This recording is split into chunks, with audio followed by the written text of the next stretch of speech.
বাংলাদেশ বর্তমানে এশিয়ার সবচেয়ে বেশি খেলাপি ঋণের দেশ হিসেবে পরিচিতি লাভ করেছে। এশিয়ান ডেভেলপমেন্ট ব্যাংক এডিবি কর্তৃক প্রকাশিত non performing loans watch in Asia 2024 সালে বাংলাদেশের মোট বিতরণ করা 20.2% খেলাপি হিসেবে চিহ্নিত হয়েছে, যা আগের বছরের তুলনায় 28% বৃদ্ধি পেয়েছে।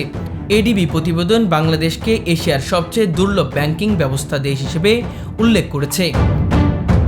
সাম্প্রতিক তথ্য অনুযায়ী 2025 সালের জুন শেষে দেশের ব্যাংকিং খাতে খেলাপি ঋণের পরিমাণ 5,33,334 কোটি ছাড়িয়েছে, যার মোট বিতরণ করা ঋণের প্রায় 1/3। এই পরিমাণ গত বছরের একই সময়ের তুলনার প্রায় দ্বিগুণ। বিশ্বব্যাংকের প্রতিবেদনে বলা হয়েছে, খেলাপি ঋণের এই বৃদ্ধি বাংলাদেশের আর্থিক খাতের ঝুঁকিপূর্ণ হয়ে উঠছে। বিশেষ করে রাষ্ট্রীয় মালিকানাধীন ব্যাংকগুলোর খেলাপি ঋণের পরিমাণ উদ্বেগজনক হারে বৃদ্ধি পেয়েছে।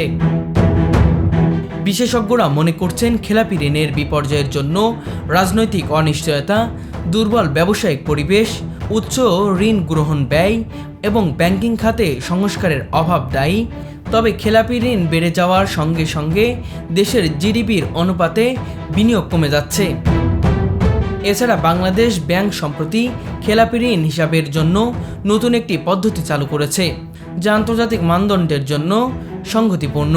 এই নতুন পদ্ধতিতে মেয়াদি ঋণের প্রেস পিরিয়ড আগের 6 মাস থেকে কমে 3 মাস করা হয়েছে, যার ফলে খেলাপি ঋণের পরিমাণ বৃদ্ধি পেয়েছে।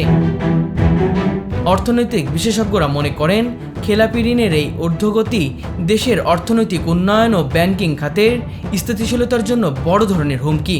তারা সুপারিশ করছেন, ব্যাংকিং খাতের স্বচ্ছতা ও জবাবদিহিতা নিশ্চিত করতে হবে এবং ঋণ ব্যবস্থাপনায় কঠোর নীতি গ্রহণ করতে হবে।